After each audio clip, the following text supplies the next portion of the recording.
Hello students, how are you? Again, all of you are cordially welcomed on my YouTube channel English with Gyanchand Sharma. और इस session में हम फिर से passive voice का पार्ट 3 पढ़ने जा रहे हैं। तो मैंने आपको पैसिव वॉइस के अंदर एक्टिव वॉइस से पैसिव वॉइस में पार्ट 1 के बारे में बता दिया था, ठीक है। पार्ट 2 के बारे में अब हम पढ़ेंगे उन सेंटेंसेज का एक्टिव वॉइस से पैसिव वॉइस बनाना जिनके अंतर्गत मेन वर्ब के रूप में निम्नांकित वर्ब्स का प्रयोग किया गया हो। देखिए, एम्बॉडी, एम्बॉडी का मतलब होता है रखना या समाविष्ट रखना। जैसे पृथ्वी में क्या रखती है, पृथ्वी बहुत सारे असंख्यक खनिज रखती है।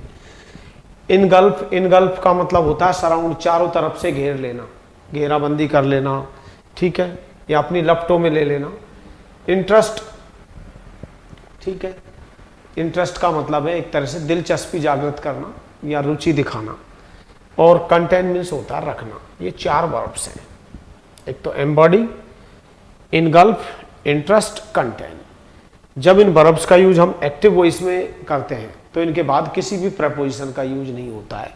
लेकिन जब हम इन वर्ब्स का यूज पैसिव वॉइस में करते हैं तो इन्हीं वर्ब्स के बाद हम बाय का प्रयोग नहीं करके इन प्रपोजिशन का यूज करते हैं। जैसे मैंने कहा कि द अर्थ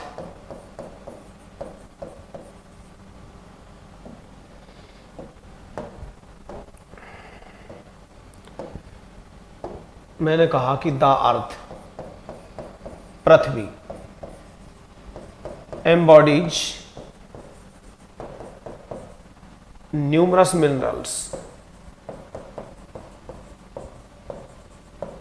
मिनरल्स, यानी पृथ्वी अपने अंदर बहुत सारे या असंख्यक खनिज समाविष्ट करती है। यानी कहने का मतलब पृथ्वी बहुत सारे असंख्यक खनिज रखती है, ठीक है। अब हमने देखा यहां पर सब्जेक्ट हो गया द अर्थ, मेन वर्ब हो गई एम्बॉडीज, फर्स्ट फॉर्म में क्या आ रहा है एस। तो पैसिव वॉइस किस में बनेगा, प्रेजेंट सिंपल का इज आर एम और मेन वर्ब की थर्ड फॉर्म। और ऑब्जेक्ट क्या हो गया न्यूमरस मिनरल्स। अब जब मैं इसका पैसिव वॉइस बनाऊंगा तो मैं क्या कहूंगा कि न्यूमरस, असंख्यक, मिनरल्स आर एम्बॉडीड, असंख्यक खनिज रखे जाते हैं, समाविष्ट किए जाते हैं किसमें, इन द अर्थ, पृथ्वी में। तो हम यहाँ पैसिव वॉइस बनाते समय बाय का प्रयोग नहीं करके किसका प्रयोग करेंगे, इन प्रपोजिशन का यूज करेंगे। देख लेते हैं हम नेक्स्ट वन। मैंने कहा कि दिस बुक, यह पुस्तक, कंटेंट्स रखती है, मैप्स, यह पुस्तक मानचित्र रखती है। प्रेजेंट सिंपल टेंस है तो प्रेजेंट सिंपल है, ये एक्टिव वॉइस है और हमें इसका क्या बनाना है, पैसिव वॉइस। तो प्रेजेंट सिंपल में का पैसिव वॉइस किस में बनता है, इज आर एम में। और पैसिव वॉइस में क्या आती है, थर्ड फॉर्म। तो maps are content in this book, यानी इस पुस्तक में क्या मानचित्र रखे जाते हैं। कहने का मतलब है कि सारी जो पुस्तक है इसके अंदर मैप्स ही मैप्स है। तो यहाँ पर हम पैसिव वॉइस बनाते समय बाय का प्रयोग नहीं करके इन प्रपोजिशन का यूज करेंगे। देखो, आपने देखा होगा और मैंने आपको बताया भी कि जैसे कंटेन है और I have told you that there are some certain verbs which don't take any specific preposition after them if they are used in active voice and as an exemplary form contain may be served here. तो यहाँ पर हम contain का उदाहरण रख सकते हैं। देखो, जब ये वर्ब एक्टिव वॉइस में आ रही है तो किसी भी प्रपोजिशन का यूज नहीं हो रहा है, लेकिन जब ये पैसिव वॉइस में यूज होती है तो हम इसके बाद बाय का प्रयोग नहीं करके इन प्रपोजिशन का यूज करते हैं। अब मैसिव फायर, एक विशाल आग ने, यानी एक भीषण आग ने, इनगल्फ्ड, घेर लिया, यानी उसकी लपटें चारों तरफ फैल गई। कहने का मतलब है कि एक भीषण आग की जो लपटें हैं उसने इमारत को चारों तरफ से अपनी मतलब उसमें गिरफ्त में ले लिया या चारों तरफ से घेर लिया। पहली बात तो ये वाक्य है, ये गलत है, क्योंकि एक्टिव वॉइस में एनगल्फ्ड के बाद प्रपोजिशन का यूज नहीं होता है, मिसप्रिंट हुआ है। अ मैसिव फायर इनगल्फ्ड, एक भीषण आग ने पूरी इमारत को, इंटायर बिल्डिंग को चारों तरफ से घेर लिया। तो देखो, एक्टिव वॉइस में हम प्रपोजिशन का यूज नहीं करेंगे। अब पास्ट सिंपल है, मेन वर्ब की क्या है सेकंड फॉर्म, निश्चित है पैसिव वॉइस किसमें बनेगा, वाज वर्ब में। तो हम क्या कहेंगे कि द एंटायर बिल्डिंग, यानी सारी इमारत, संपूर्ण इमारत, वॉज इनगल्फ्ड, उसको घेर लिया गया, चपेट में ले लिया गया, किसमें, इन अ मैसिव फायर। तो हम यहाँ बाय का प्रयोग नहीं करके इन प्रपोजिशन का यूज करेंगे, और तभी करेंगे जब इन वर्ब्स का यूज किसमें होगा, पैसिव वॉइस में। अब नोट में लिख दिया है, उपयुक्त वर्ब्स के बाद पैसिव वॉइस बनाते समय में बाय के स्थान पर इनका प्रयोग कर देना चाहिए, और उपयुक्त वर्ब्स के बाद यानी अबव मेंशन्ड वर्ब्स के बाद प्रेपोजिशन का प्रयोग तब ही किया जाता है जब इन वर्ब्स का प्रयोग पैसिव वॉइस में किया गया हो। तो देखो मैंने आपको बहुत अच्छे से, आप नोट्स भी बना सकते हैं, और मैं कहता हूं कि अगर आप यहाँ पे अच्छे से ज्वाइन कर लेते हैं, आरपीएससी से लेके किसी भी एग्जाम की तैयारी करें, आपको कहीं जाने की जरूरत नहीं पड़ेगी। ठीक है, आप घर बैठे भी ऑनलाइन क्लास ले सकते हैं। तो मैंने कहा कि उपयुक्त वर्ब्स के बाद पैसिव वॉइस बनाते समय में बाय के स्थान पर इनका प्रयोग कर देना चाहिए। यानी नोट्स मैंने उसी तरह से बनवाए जिस तरह से मैं क्लास में पहले ऑफलाइन बैच में जिस तरह से पढ़ाया करता था। और उपयुक्त वर्ब्स के बाद प्रपोजिशन का प्रयोग तभी किया जाता है जब इन वर्ब्स का प्रयोग पैसिव वॉइस में किया गया हो। नेक्स्ट वन, मैंने कहा कि द अर्थ, पृथ्वी, एम्बॉडीज, पृथ्वी समाविष्ट करती है न्यूमरस मिनरल्स, यानी कहने का मतलब है कि पृथ्वी असंख्य खनिज रखती है। एम्बॉडी का मतलब एक तरह से कंटेन का ही मतलब है रखना। तो न्यूमरस मिनरल्स, असंख्य खनिज are embodied in the earth. ठीक है, तो हम यहां पर बाय का प्रयोग नहीं करके इन प्रपोजिशन का यूज करेंगे। अब मैंने कहा कि this novel interests me a lot, ये उपन्यास, ठीक है, मतलब मुझे बहुत ज्यादा रुचिकर बनाता है। This novel interests me a lot. तो यहां पर मैंने देखा सब्जेक्ट क्या है, दिस नॉवल, और मेन वर्ब क्या है, इंटरेस्ट। मी क्या है, ऑब्जेक्ट। ठीक है, तो मी का सब्जेक्ट क्या हो जाएगा, आई। प्रेजेंट सिंपल का पैसिव वॉइस किसमें बनता है, इजारे में। तो I am interested in this novel. तो हम बाय का प्रयोग नहीं करके किसका प्रयोग करेंगे, इन प्रपोजिशन का। तो पैसिव वॉइस क्या बन गया, I am interested in this novel a lot. अच्छा, नोट भी है, जब इंटरेस्ट का प्रयोग मेन वर्ब के रूप में किया जाता है तो इंटरेस्ट का अर्थ हो जाता है रुचिकर बनाना, ठीक है, दिलचस्प बनाना। और इस वर्ब का प्रयोग एक्टिव वॉइस में किया जाता है तो हम इस वर्ब के बाद इन प्रपोजिशन का प्रयोग नहीं करते हैं।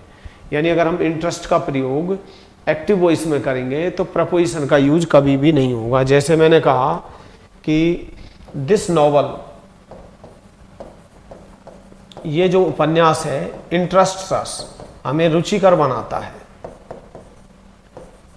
ठीक है, मैंने यहां पर प्रपोजिशन का यूज नहीं किया। क्यों नहीं किया भाई, कारण क्या है कि जो इंटरेस्ट है ये एक्टिव वॉइस में यूज हुई है वर्ब। अब इंटरेस्ट में क्या लग रहा है, एस, तो प्रेजेंट सिंपल टेंस हो गया, तो पैसिव वॉइस किसमें बनेगा, इज आर एम में। तो मैं क्या कहूंगा, we are interested, we are interested in this novel. ठीक है, जैसे नो मैरी ऑब्लाइज वर्ब के बारे में मैंने बता दिया था कि पैसिव वॉइस में हम बाय का प्रयोग नहीं करके टू प्रपोजिशन का प्रयोग करते हैं। उसी तरह से इनगल्फ, एम्बॉडी, कंटेन, इंटरेस्ट, ये चार वर्ब्स ऐसी है जिनके बाद हम बाय का प्रयोग नहीं करके इन प्रपोजिशन का प्रयोग करते हैं। और इन प्रपोजिशन का प्रयोग हमें तभी करना है जब इन वर्ब्स का यूज किसमें किया जाता है, पैसिव वॉइस के अंदर किया जाता है। ठीक है, और देख लेते हैं हम, और बहुत सारे एग्जाम्पल्स हैं। जब हम इस वर्ब का प्रयोग पैसिव वॉइस में करते हैं तो हम इंटरेस्टेड के बाद इन प्रपोजिशन का यूज करते हैं। देख लीजिए, that film interested in us a lot, उस फिल्म ने हमें बहुत ज्यादा रुचिकर बनाया। लेकिन ये गलत वाक्य है क्योंकि यहाँ एक्टिव वॉइस में सेंटेंस दिया हुआ है और एक्टिव वॉइस में इंटरेस्ट के बाद प्रपोजिशन का यूज नहीं होता है। अब मैंने कहा कि that film interested us a lot, ये करेक्ट सेंटेंस है कि उस फिल्म ने हमें बहुत ज्यादा रुचिकर बनाया। अब हमने देखा दैट फिल्म यहाँ सब्जेक्ट हो गया, इंटरेस्टेड मेन वर्ब की सेकंड फॉर्म हो गई, अस क्या हो गया, ऑब्जेक्ट। और जब हम एक्टिव वॉइस से पैसिव वॉइस बनाते हैं तो सब्जेक्ट ऑब्जेक्ट के स्थान पर, ऑब्जेक्ट सब्जेक्ट के स्थान पर, तो अस यहाँ पर ऑब्जेक्ट है तो वी लिख दिया। पास्ट सिंपल टेंस है, मेन वर्ब की सेकंड फॉर्म है तो पास्ट सिंपल का पैसिव वॉइस किसमें बनता है, वाज वर्ब में। तो वी वर इंटरेस्टेड और पैसिव वॉइस में इंटरेस्टेड के बाद हम बाय का प्रयोग न करके इनका यूज करते हैं। In that film a lot, ठीक है। दिस स्टोरी इंटरेस्ट्स इन हर, तो ये गलत वाक्य है क्योंकि ये एक्टिव वॉइस का वाक्य है। एक्टिव वॉइस में दिस स्टोरी क्या है, सब्जेक्ट है, सब्जेक्ट के बाद ये मेन वर्ब है, और एक्टिव वॉइस में इंटरेस्ट वर्ब के बाद कभी भी प्रपोजिशन का यूज नहीं होता, और विशेष रूप से इन प्रपोजिशन का। अब करेक्ट क्या आएगा कि दिस स्टोरी, ये जो कहानी है वो उसे और ज़्यादा दिलचस्प बनाती है, रुचिकर बनाती है।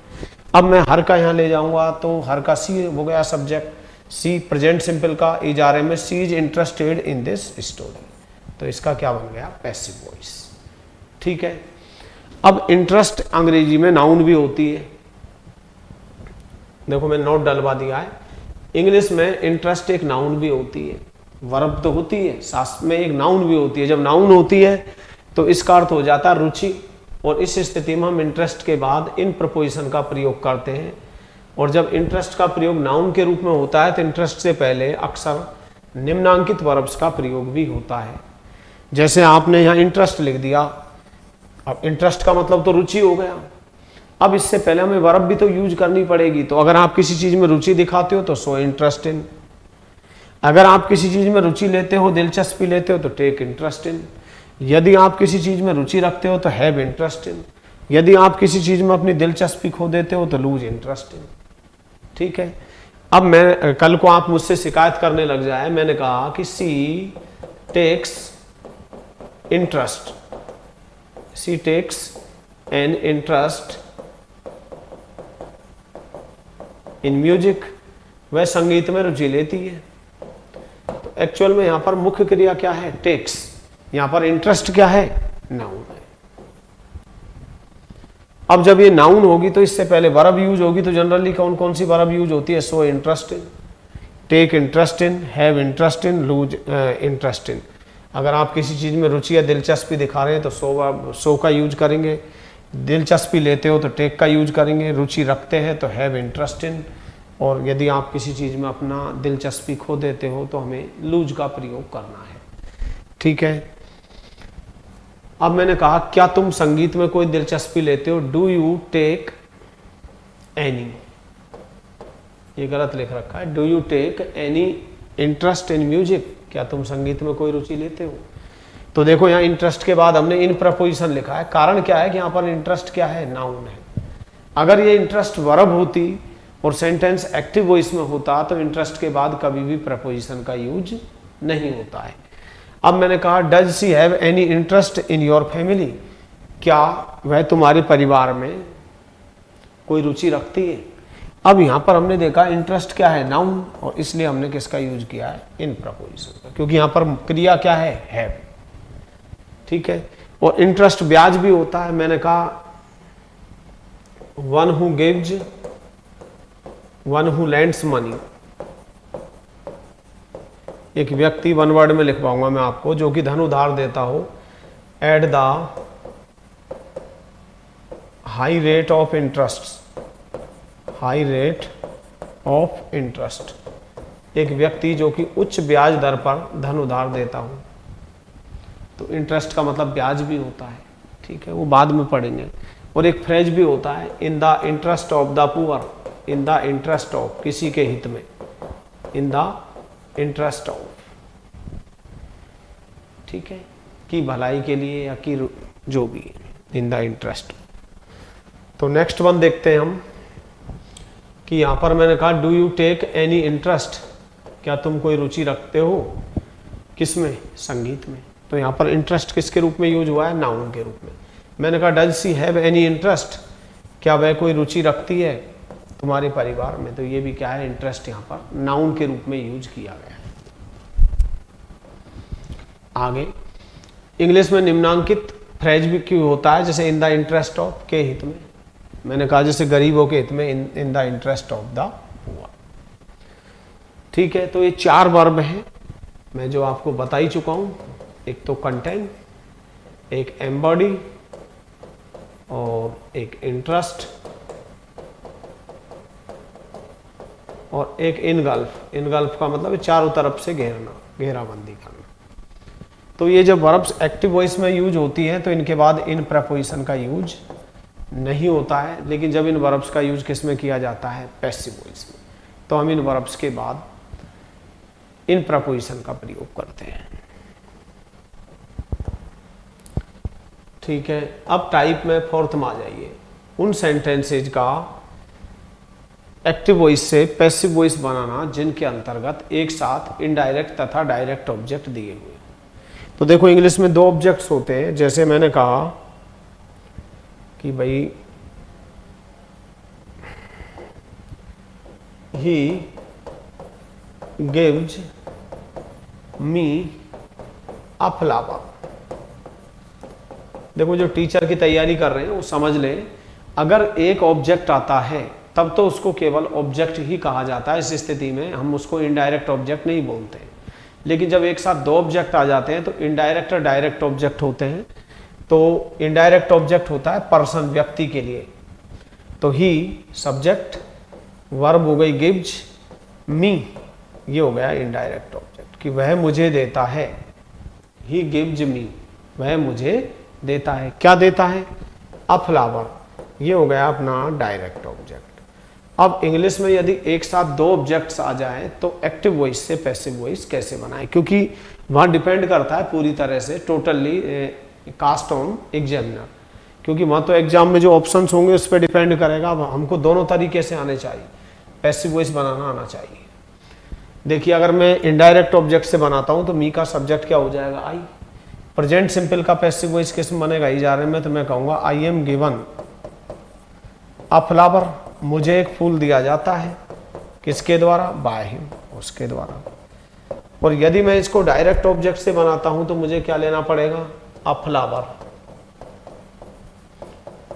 Is given to me by him. तो यदि हम डायरेक्ट ऑब्जेक्ट को पहले लेते हैं, किससे? एक साथ इनडायरेक्ट और डायरेक्ट ऑब्जेक्ट दिए हुए हैं, और हम पैसिव वॉइस बनाते समय पहले किसको लेना चाहें? डायरेक्ट ऑब्जेक्ट को लेना चाहें, तो फिर हमें इनडायरेक्ट ऑब्जेक्ट से पहले क्या लगाना होता है? टू प्रेपोजिशन का यूज करना होता है। देख लें आप,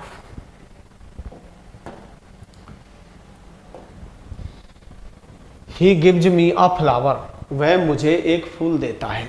तो मी कौन सा ऑब्जेक्ट हो गया? इनडायरेक्ट। ए फ्लावर क्या हो गया? Direct object. दोनों तरीके से बना के बता दिया। I am given a flower by him, मुझे उसके द्वारा फूल दिया जाता है, या अ फ्लावर इज गिवन, एक फूल मुझे दिया जाता है। किसके द्वारा? उसके द्वारा। अब जब हमने डायरेक्ट ऑब्जेक्ट का यूज किया सब्जेक्ट के रूप में पैसिव वॉइस बनाते समय, तो हमें इनडायरेक्ट ऑब्जेक्ट से पहले क्या लगाना पड़ेगा? टू। और एग्जाम्पल्स देख सकते हैं आप, नोट भी लिख दिया, यदि एक साथ इनडायरेक्ट तथा डायरेक्ट ऑब्जेक्ट्स दिए हुए हैं तथा हम पैसिव वॉइस बनाते समय इनडायरेक्ट ऑब्जेक्ट से पहले डायरेक्ट ऑब्जेक्ट का प्रयोग करना चाहे, तो इस स्थिति में हमें इनडायरेक्ट ऑब्जेक्ट से पहले टू का प्रयोग करना चाहिए। ठीक है, आप अच्छे से लिख भी सकते हैं।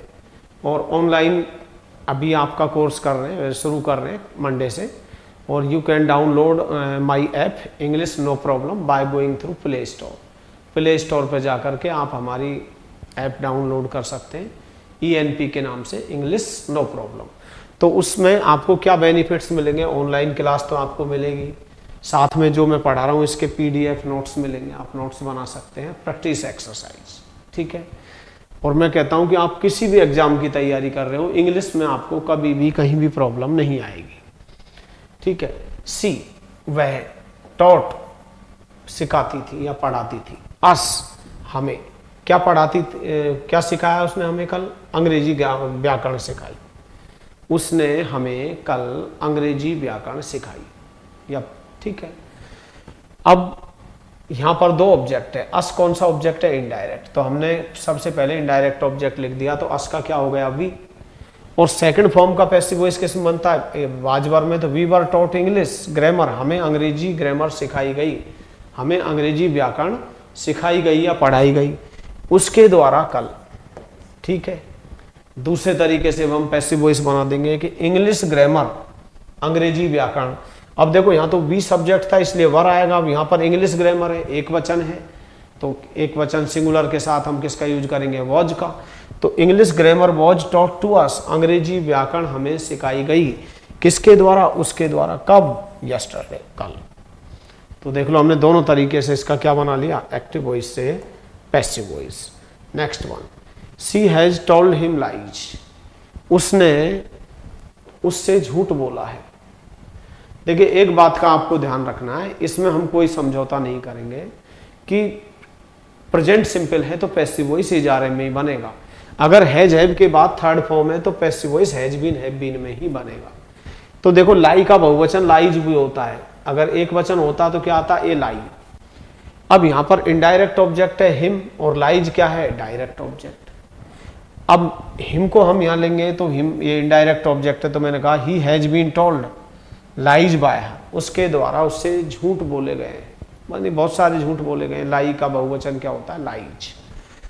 और अगर मैं डायरेक्ट ऑब्जेक्ट लेता हूं लाइज को, तो लाइज हैव बीन टोल्ड, तो हमें इनडायरेक्ट ऑब्जेक्ट से पहले किसका यूज करेंगे, टू का, टू हिम बाय हर। ठीक है, और एग्जाम्पल देख सकते हैं आप, मैं नोट डलवा दिया। यदि एक साथ इनडायरेक्ट तथा डायरेक्ट ऑब्जेक्ट दिए हुए हैं और मेन वर्ब के रूप में ब्रिंग अथवा बाय वर्ब दी हुई है।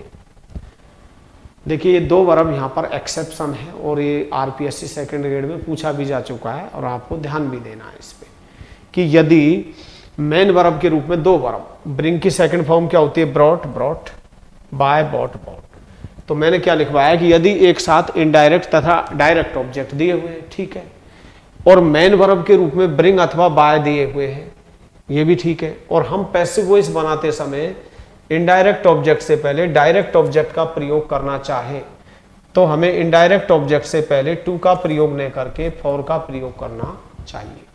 देखो अभी मैंने आपको क्या बताया था कि यदि एक साथ दो ऑब्जेक्ट्स हैं, कौन कौन से, इनडायरेक्ट और डायरेक्ट। अब हम पैसिव वॉइस बना रहे हैं, हम डायरेक्ट ऑब्जेक्ट को पहले लेते हैं, तो हमें इनडायरेक्ट ऑब्जेक्ट से पहले किसका यूज करना पड़ता है, टू का।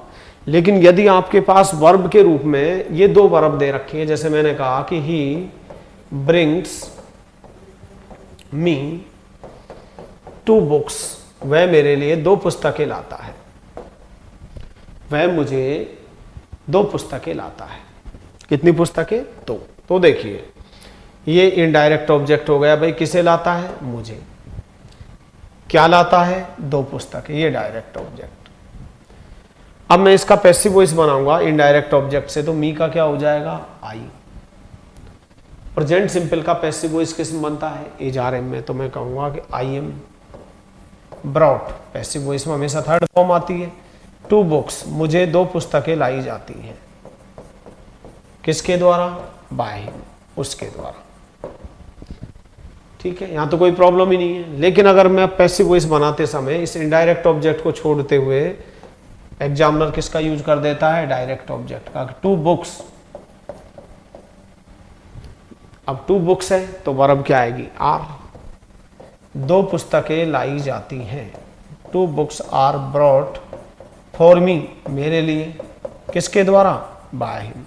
तो मैंने क्या लिखवाया कि अगर हम मेन वर्ब के रूप में ब्रिंग तथा बाय का प्रयोग करेंगे तो इनडायरेक्ट ऑब्जेक्ट से पहले टू का प्रयोग न करके हमें किसका प्रयोग करना होगा, फॉर का।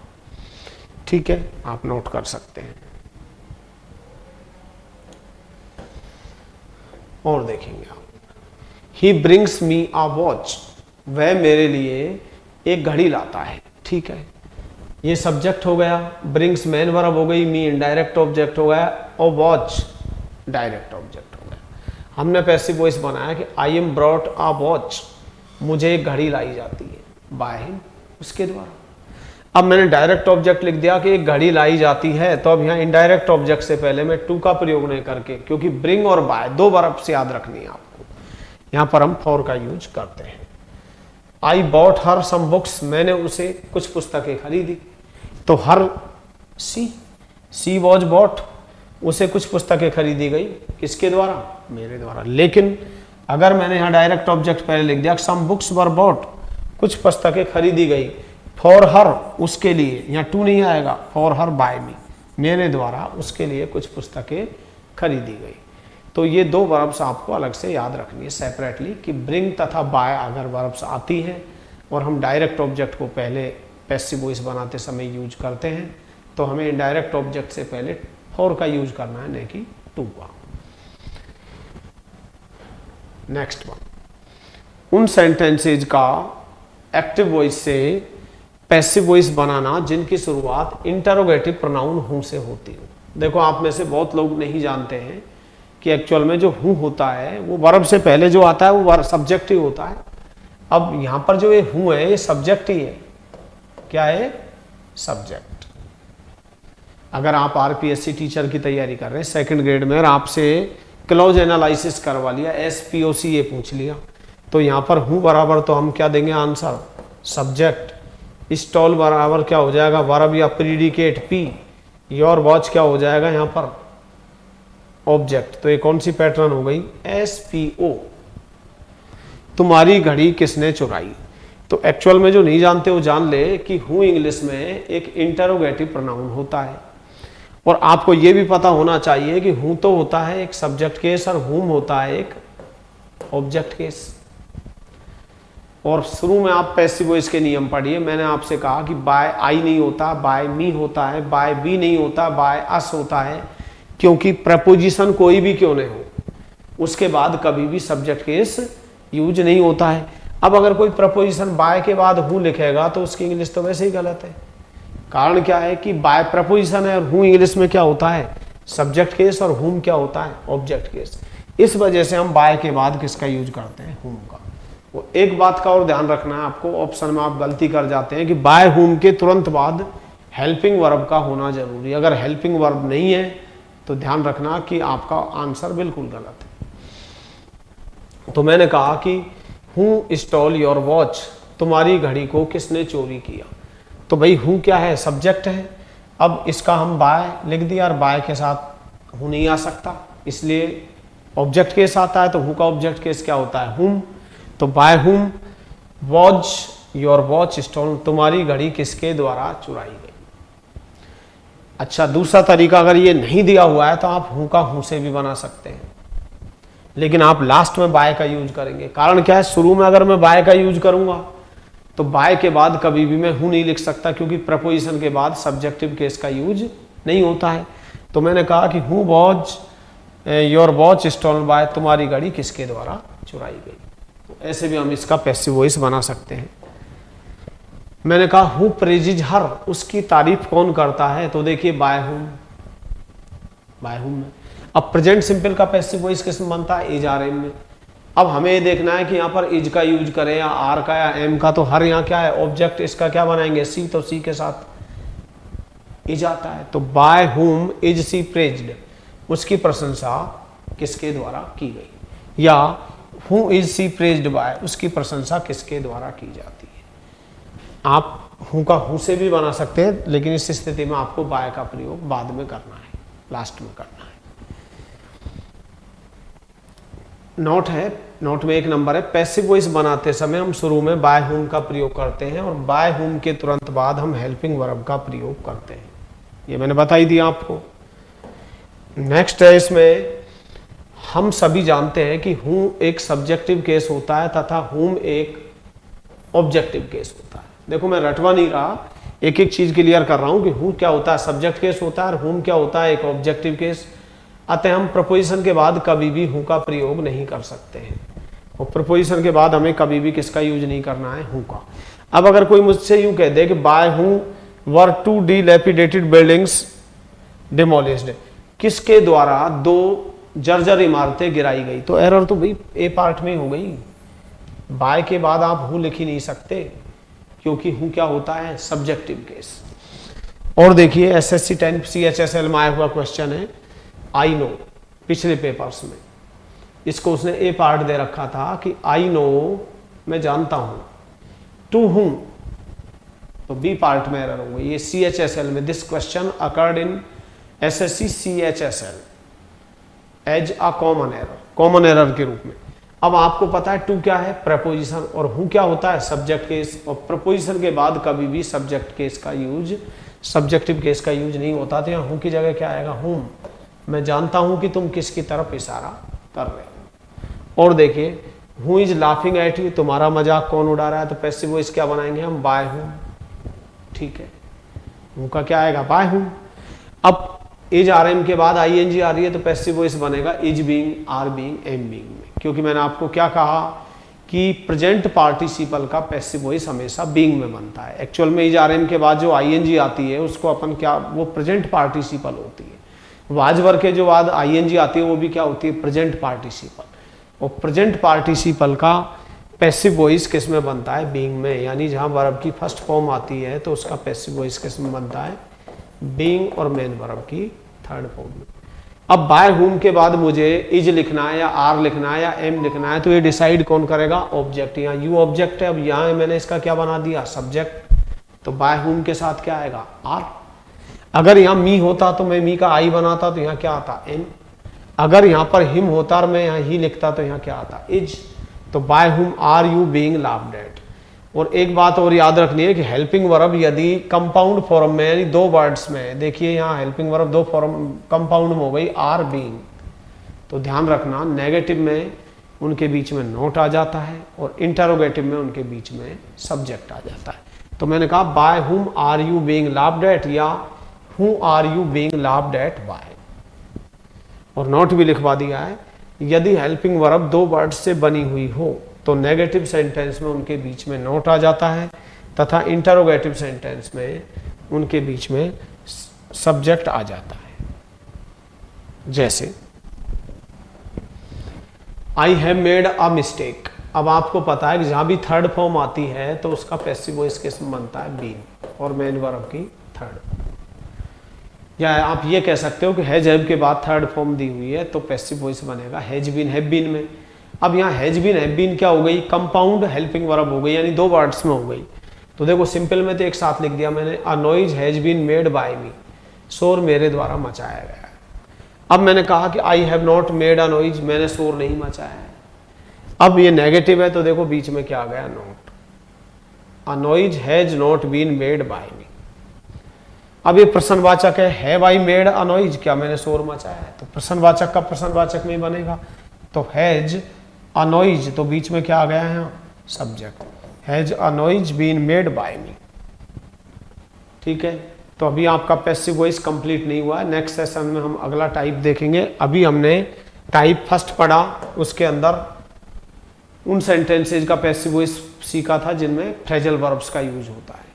टाइप सेकंड पढ़ा था नो मैरी ओब्लाइज वर्ब का। टाइप थर्ड में हमने पढ़ा उन वर्ब्स को जिनमें कंटेन, एम्बॉडी, इनगल्फ का प्रयोग किया गया।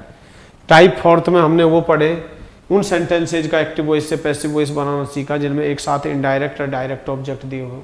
और टाइप फिफ्थ में हम उन सेंटेंसेज का एक्टिव वॉइस से पैसिव वॉइस बनाना सीखा जिनकी कमेंसमेंट, शुरुआत इंटरोगेटिव प्रोनाउन हूँ से होती है। तो thanks all of you for watching my YouTube channel English with Gyanchand sir.